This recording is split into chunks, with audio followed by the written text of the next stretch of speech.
We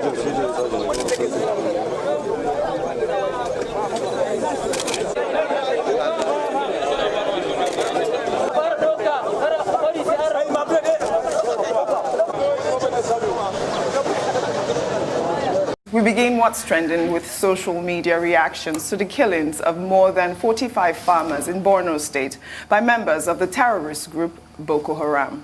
Over the weekend, the governor, Babagana Zulum, after leading Kingsmen to the funeral of the farmers, said citizens of the state were in a precarious situation as they could either be killed by hunger if they stayed away from their farm or by the terrorist group when they go to their farms. The governor appealed to the federal government to take necessary steps to end insurgency in the state.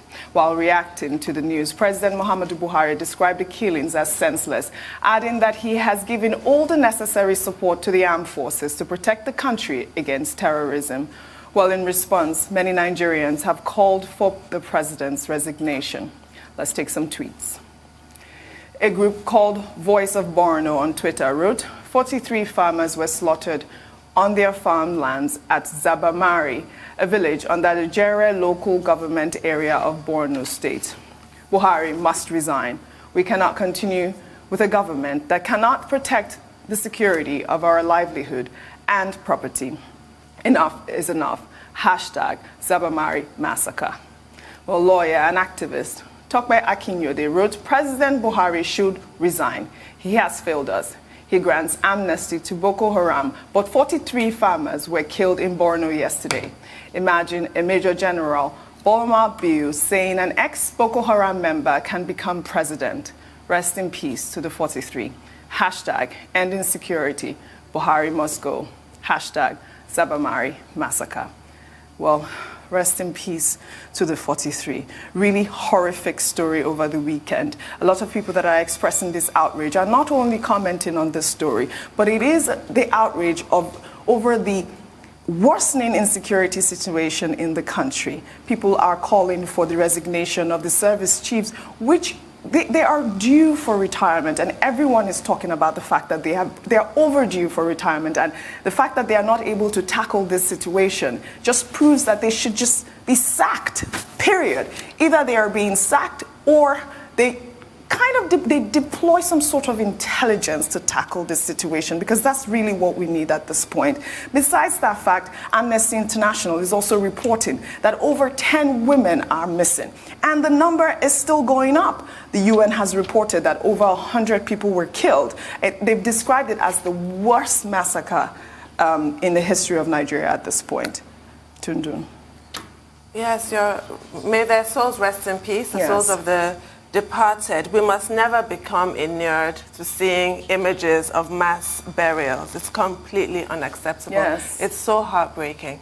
And there are just so many dimensions to this story. You'll recall, even as of 2015, it was still being reported that in spite of the federal government saying that Boko Haram had been technically defeated, that Boko Haram was still controlling local governments in Borno State. That was 8. Now this is sounding to me like a control, like a government, because what they're demanding, this extortion they're trying to do, is some form of taxation. And it's not just in the northeast, it's also in areas of the northwest, where you must give them food or cash, some kind of payment for your life, like some kind of mafioso system. And these brave farmers refused. One lone gunman, so it's been reported, came and approached them for this levy, and they refused. And he went back and I guess got reinforcements and slaughtered them in their numbers. It's devastating. Like you're saying, people are calling once again for the sacking of the service chief. Just something to show that bold action has been taken by the president. I appreciate the president's statements about his outrage and his grief and whatever, but all these hackneyed platitudes do not deliver solutions. This scourge has to end. There's also the ideological component to Boko Haram.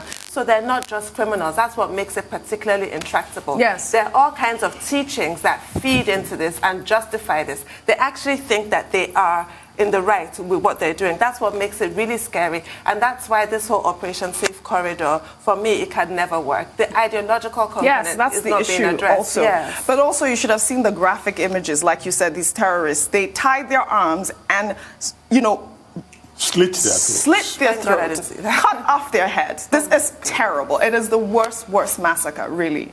Well, this is the third time we're commenting on this same subject this morning, so we can just add a few more footnotes. One, the primary responsibility of government is to ensure the security and welfare of the people. Section 14, subsection 2 of the Nigerian Constitution. That's a sacred duty of government.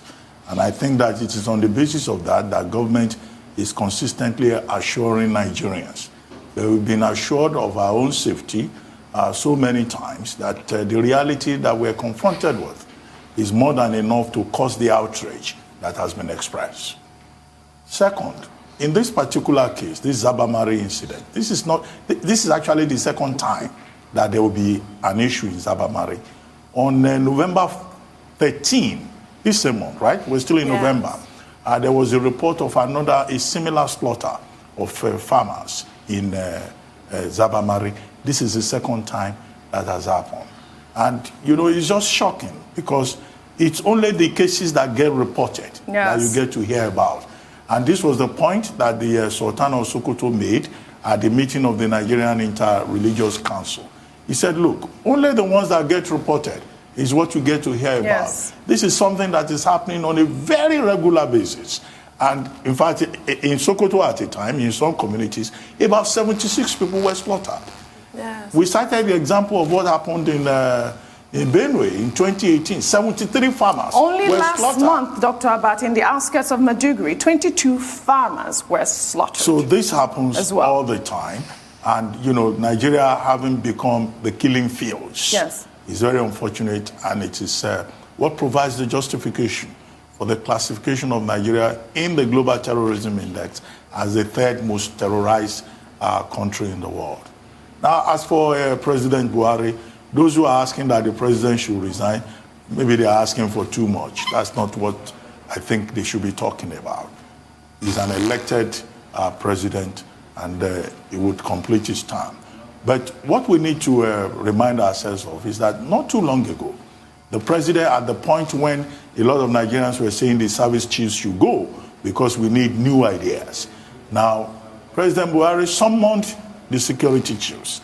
And after that meeting, Nigerians were informed that, look, the substance of this meeting is that the president has given the service chiefs the marching orders to make sure that they do what they need to do to provide security.